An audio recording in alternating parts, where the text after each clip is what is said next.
Hi. In this lecture, I have to discuss the Sebolt universal viscosity. In the previous video, the lecture the lecture was completed at Sebolt universal viscosity. Actually, Sebolt universal viscosity is defined by the ASTM for use in use in automobile, because the Society of Automotive Engineers has classified lubricating oils by a number like SAE 20, which is related to the viscosity in Sebolt universal viscosity. As we know that in the previous lecture it is explained that in this ASTM method, a tube of length 12.25 mm is used, which diameter is 70.6 mm, to measure the time to pass the lubricant through this tube in 60 ml quantity at a specified temperature. The time to run through this pipe is called Sebolt universal viscosity. So Sebolt universal viscosity is expressed in seconds, that is, this is the time. This Sebolt universal viscosity means the time to run through the pipe is equivalent to kinematic viscosity. This is equivalent to kinematic viscosity. Suppose ZK represents kinematic viscosity in centistock. If you remember the dynamic viscosity, that is mu is the dynamic viscosity in SI unit, Z is the dynamic viscosity in centistock.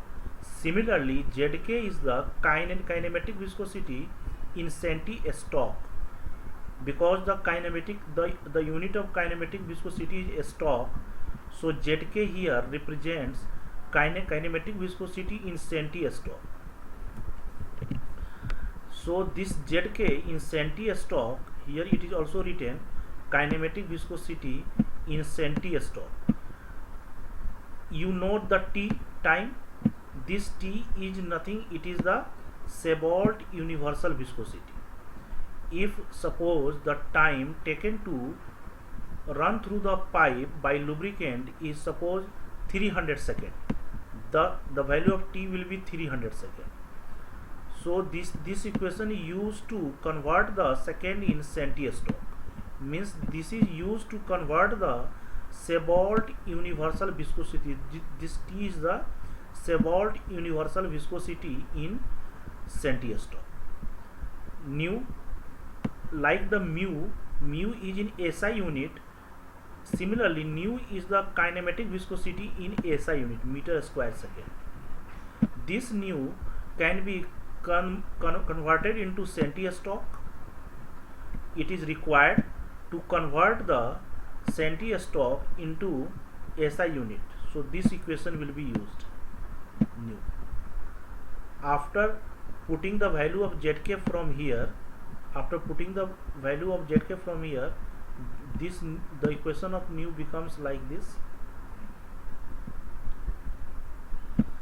And after knowing the nu, we require the dynamic viscosity mu.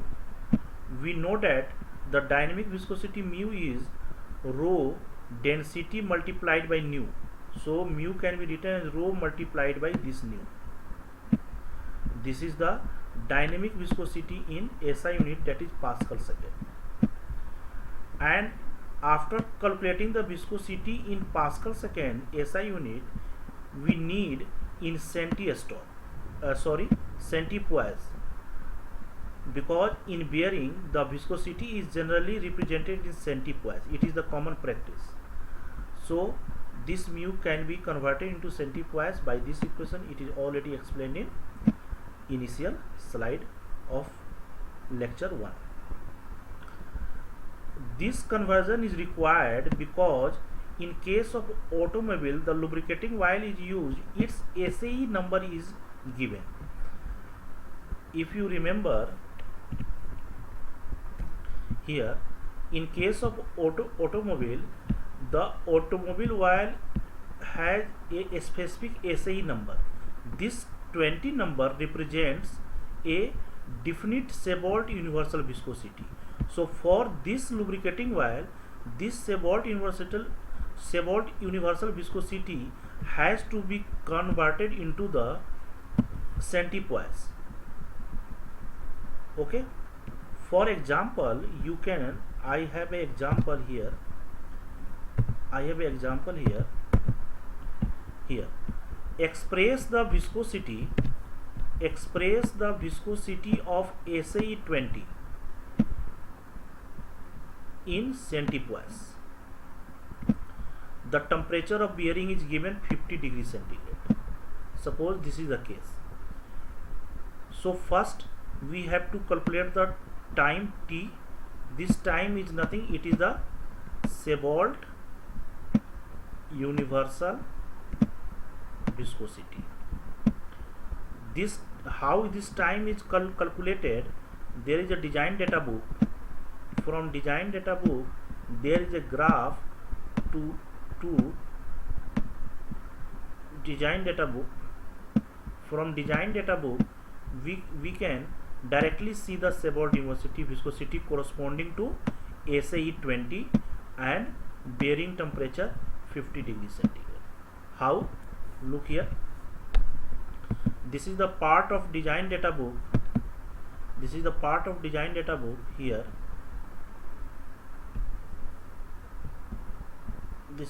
of design data book. Again, this is the part of design data book written by Mahadevan. Here, look here. This is SI20 and its number is 5. Curve number figure 15.1. This is the curve. This is the figure 15.1. In this figure, the fifth curve represents SI20. Okay. Now this fifth curve represents SI20. This fifth curve. Now come to this curve.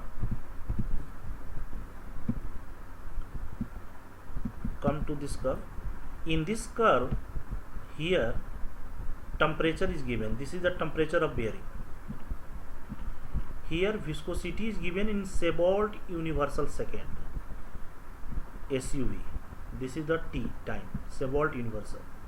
Now for SI20 means the curve number 5 corresponding to 50 degrees centigrade, here where it meets the curve 5, the Sebolt universal viscosity is given around 325. So I have taken T 325 here. Now if you have calculated the Sebolt universal viscosity SUV, this 325 second, now you have to calculate the kinematic viscosity in centistoke. This is the relation to convert the Sebolt universal viscosity in centistoke. Convert this comes out 70.94 centistoke. Now convert this into the nu, means SI unit. It comes out this. Now convert this kinematic viscosity in dynamic viscosity, mu. Mu will be rho into nu. Suppose the density of this SI is 925, then it becomes this one. So this is the value of dynamic viscosity in SI unit for SI20 and at temperature 50 degrees centigrade. Now the question is asking in centipoise, so convert this mu in SI unit in centipoise. For this,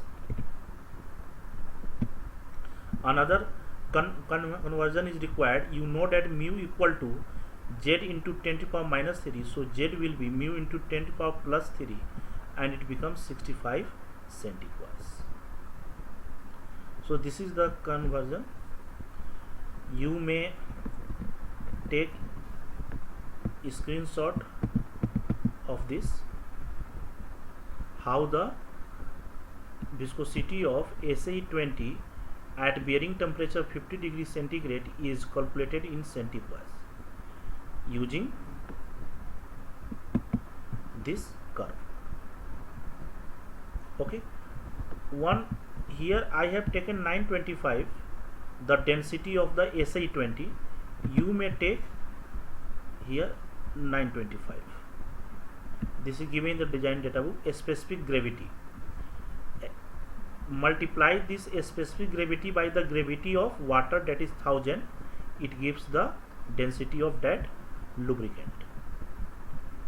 Okay, now come to the next topic. This is the about the lubrication. You must have now knowledge of what is lubrication. You have to remember first what is lubrication. There are two types of lubrication: thick film lubrication, thin film lubrication. In thick film lubrication there are two types: hydrodynamic and hydrostatic. In hydrostatic, the film is created by the external source like a pump, but in hydrodynamic lubrication the film is generated automatically by the shape of the surfaces. The journal bearing, is the example of hydrodynamic lubrication. In this journal bearing there are two types: full journal bearing, partial journal bearing. Full journal bearing have 360 degree angle of contact, and the partial journal bearing is less than 180 degree angle of contact. The journal bearing is used to bear the radial load. The 360 degree journal bearing can bear radial load in any direction. Like it can bear radial load in this direction also, in this direction also, in this direction also, because it is 360 degree angle of contact. But partial bearing is designed to carry a specific radial load. So this figure can bear only the radial load in this direction only, because there is only contact 120 degree. After that, you have to remember the Sebald University viscosity, how the SUV is converted into the centipoise. This is the example. So this is the whole concept of lubrication. Bearing has three roles. One is relative motion, second is lubrication, and third is support reaction. You have already studied in beam how the support reaction is calculated. Lubrication we have studied here. Now the third concept is the relative motion. Due to this relative motion, friction and wear comes out. How this friction and wear is studied in bearing. The next slide is on the friction. How the coefficient of friction is calculated in the case of bearing. It is given by Petrov, so it is called Petrov's law. First coefficient of friction is determined by the Petrov, so this is called Petrov's law to calculate the coefficient of friction. Now look here, this is the part of shaft which is within the bearing, means it is the journal. This is the bearing. This is the bearing length, suppose L. Journal radius is R. There is a clearance to accommodate the lubricant, that is C. And suppose the shaft or journal is rotating N. Here the unit of N you have to notice. N is in RPS, revolution per second, not RPM. Not use here RPM. In my derivation, this N is taken in revolution per second. Remember this. Means where N is written, you must put the value of N in RPS. So this is the bearing. Its top view also here. This is the top view. This is the journal. This is the cross section of journal. This is the bearing. This is the cross section of bearing. In between here there is a lubricant. So this is the bearing. This is the journal. rotating. And you must remember that bearing is an stationary element. It is at rest. Only journal is moving, and due to this, only due to the movement of the journal, friction is generated. Okay. Now look how the Petrov has calculated the coefficient of friction in the case of journal bearing. Here it is one assumptions, very important assumptions made by the Petrovs, that shaft is concentric with the bearing.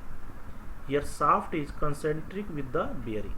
Actually, in practical sense, it is not adaptable because some eccentricity occurs in practical life, but here Petrovs has make a assumption that shaft is concentric with the bearing.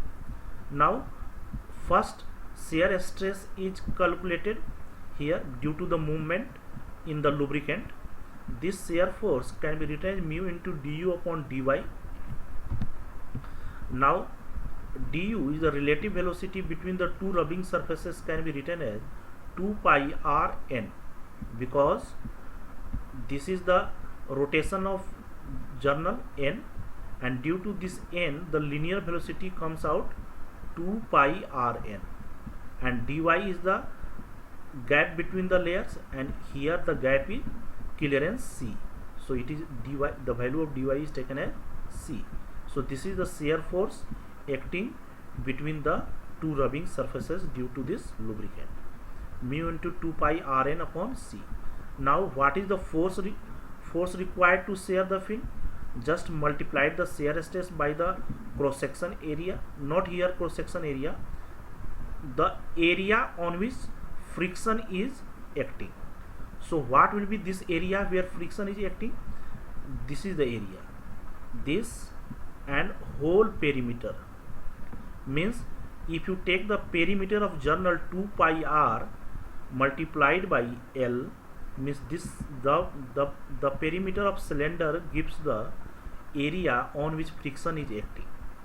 So the value of area A will be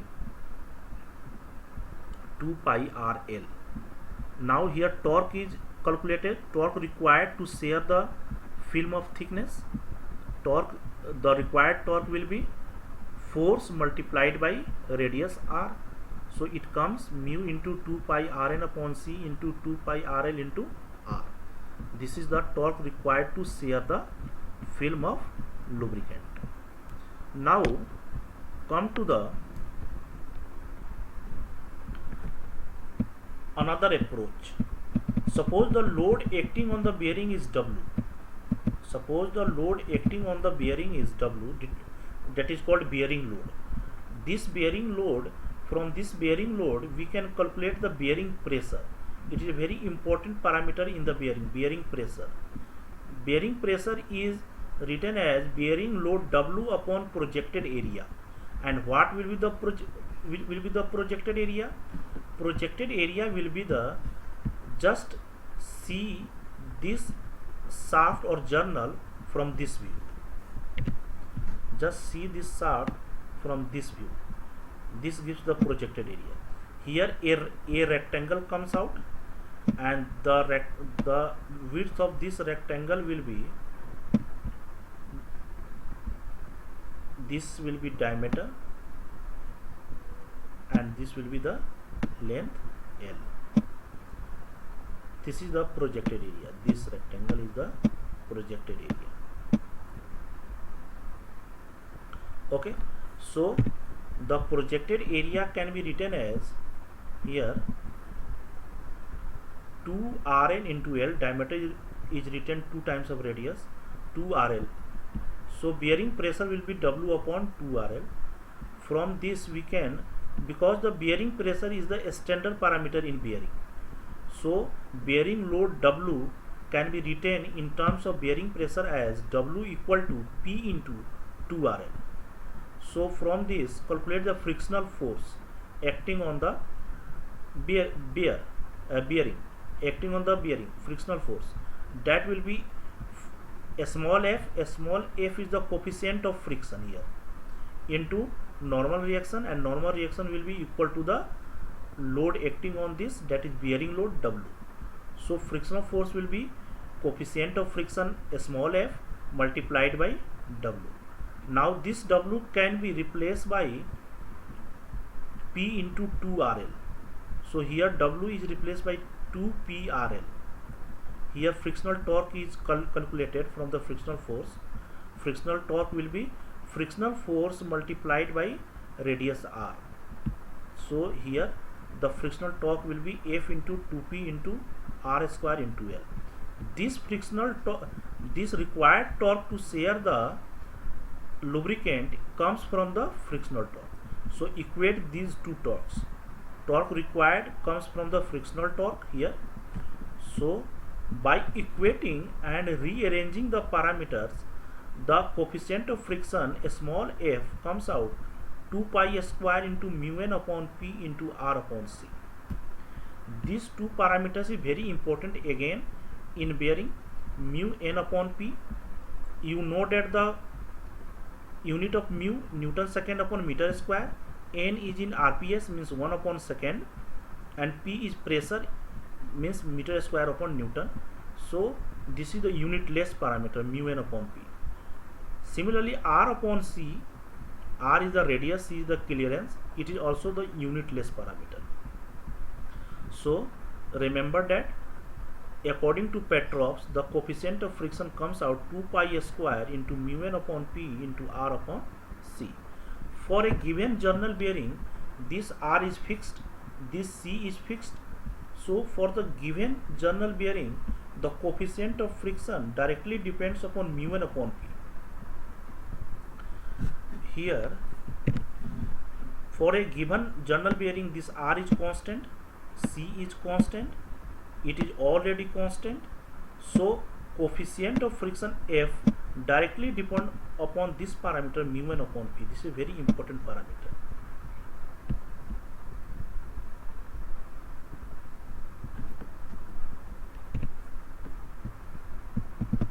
So here finally the equation of coefficient of friction is written, derived by the Petrov's, 2 pi square into mu n upon P into R upon C. Remember that the unit of mu in SI unit, the unit of N in SI unit means RPS, unit of P pressure in SI unit Newton per meter square, and here R and C you can put in any unit because it is a ratio.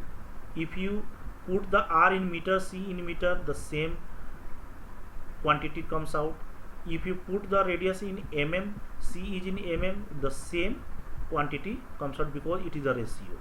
But I prefer to put the R and C in mm. So this is the final equation of coefficient of friction derived by the Petrov's. Here you notice that the coefficient of friction for a given journal bearing depends directly upon mu n upon P, and this is again studied by another scholar experimentally. This how this F depends upon mu n upon P in case of journal bearing. The experimental study is done by Mackey brothers. There are two brothers whose surname is Mackey. This is done by the Mackey brothers, and the next slide is on Mackey brothers. Before going to the Mackey brothers, here this is the part of design data book. I will explain it later. First come to the Mackey brothers experimental result. Mackey brothers had done experiment to see the behavior of coefficient of friction, how this depend upon mu n upon P. This is the curve obtained in the experiment. To understand this curve, there are three regions here, this and this. This is the partial lubrication, this is the transition stage, and this is the full film lubrication. Means if you take the bottommost part of this curve, this gives the K. K is the bearing modulus, means the value of mu n upon p at this point is called k, and this k is known as bearing modulus. Here it is also written value of mu n upon p at bearing point, breaking point. This is called breaking point because the boundary lubrication breaks here and converted into the hydrodynamic lubrication. As the speed increases the mu n upon p also increases. When the speed increases, the bonded lubrication means partial lubrication, or you can say the bonded to metal contact converted into the full film lubrication, that is called hydrodynamic lubrication. Here is a full film lubrication. So remember this curve, the bottommost point, this is called breaking point, and the value of mu n upon p at this breaking point is a specific property in bearing, that is called k. K is the bearing modulus, means this k decide the performance of bearing. If the bearings mu n upon p falls left of this k, the behavior of bearing is different. If it falls right side of the k, the performance of bearing is different. Means first you have to calculate the mu n upon p for a given bearing and compare with this k, because this k is the property, so it is constant. You compare this k. If it falls left side, there will be bonded lubrication. If it falls right side, there will be the hydrodynamic lubrication. Now to analyze this curve, now take a point P here, P. For any operating point between C to D, from point C to D, any operating point P I have taken. Means this P represents the operating point of bearing. Means at the time the bearing is operating lies at point P. If operating point is at P, then due to bearing operation, the rise in temperature occurs. When the bearing is in working, the temperature is generated between the rubbing surfaces, and due to this the rise in temperature occurs, and the rise in temperature results in decrease in viscosity, because you know that when the temperature rises, the viscosity decreases. So due to the rise in temperature, viscosity decreases. When the viscosity decreases, if the mu decrease, the whole value mu n upon p also decrease.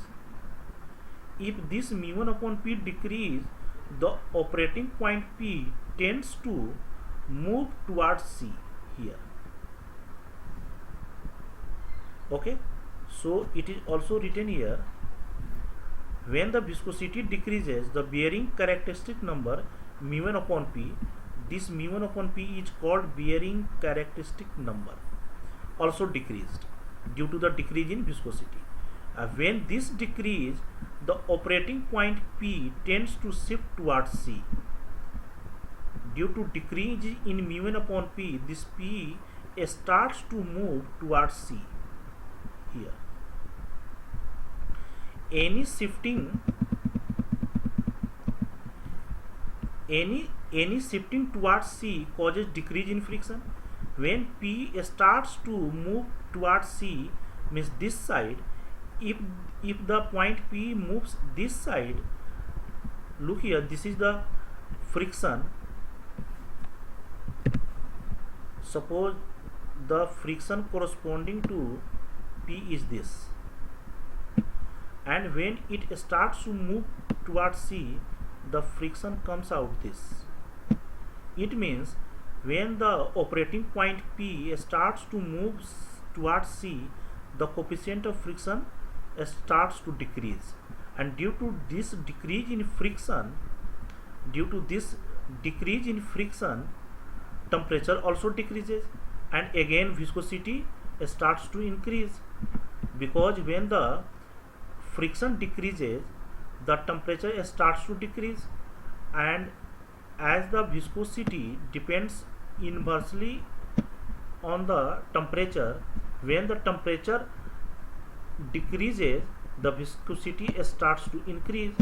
When the viscosity increases, the whole number mu(n) upon p starts to increase. So again this shifting point starts to move towards D. So here it is written, any shifting towards C causes decrease in friction and so decrease in temperature. As a consequence, the viscosity will again increase, and this increase in viscosity results in increase in mu(n) upon p, and due to this increase in mu(n) upon p, again the operating point will start shifting towards D here, that is initial point P. So this phenomena is called self-control phenomena. Means in case of journal bearing, self-control phenomena occurs and it maintains the operating condition always at point P. So there is no chance to fail of bearing if it operates between C to D. If any bearing operates between C to D, there is no chance to fail by wearing or friction, because again I am explaining this graph. Look here, this is the operating point P. Any increase in, suppose the bearing is operating or functioning, due to the functioning of bearing, friction generated, and due to the friction the temperature starts to rise, and due to the rise in temperature mu starts to decrease. Suppose the corresponding to P there is some value of mu(n) upon P. When this starts to decrease, means shifted here, the operating point P starts to shift. Suppose here, this is the P dash. Due to the rise in temperature, the mu starts to decrease. Due to decrease in mu, the whole bearing characteristic number mu(n) upon P starts to decrease, and due to this decrease, the P starts to move along C and shifted to P dash. When it shifted to P dash, again the friction starts to decrease, because the here friction coefficient is different and here friction coefficient is less than at P. When the P comes here, again friction starts to decrease. Due to the decrease in friction, temperature also starts to decrease. When the temperature decreases, the again viscosity starts to increase, because the viscosity is inversely proportional to the temperature. When temperature decreases, viscosity will increase. By the increasing the viscosity, the bearing characteristic number again starts to increase. By increasing this, the P dash point here starts to move towards D. Again it reaches to point P. It means the operating point P does not move from here. Bearing always operates at this point, and this phenomena, how the operating point does not differ, this is the reasoning of that, and this phenomena is called self-control phenomena by the bearing. And any bearing operating between the point C to D comes and experiences self-control phenomena. What happens if the bearing operates before the C? Look here, suppose the bearing operates here. Okay, due to the operation of bearing, friction generated. Due to the friction, temperature increases. Due to the increase in temperature, viscosity decreases, and due to the decrease in viscosity, this point starts to move in that direction. And suppose this point shifted to here. Here again, by shifting here, the friction increases, and due to this increase in friction, temperature increases, and due to the increase in temperature, viscosity decreases, and due to the decrease in viscosity, the bearing characteristics number decreases, and again it starts to move here. Means it finally comes to the highly metal to metal contact, and finally the bearing failed. So it is design rule, always bearing must be operated between C to D, and where it will be optimum, it depends on the value of K. So the designer has suggested that this mu n upon P, the bearing characteristic number, must be greater than equal to 5 times of bearing modulus K. This is the design rule. Means the journal bearing must be operated at least 5 times of K, means any operating point between C to D it lies. So this is the Mackey brothers observation. This is also very important observation. I think you have understood the Mackey brothers. Okay. In the next lecture, I will explain the heating effect of the bearing. You have seen in bearing, first the role of lubricant, second the role of friction. Now the third important role in bearing is the role of heat generated between the rubbing surfaces.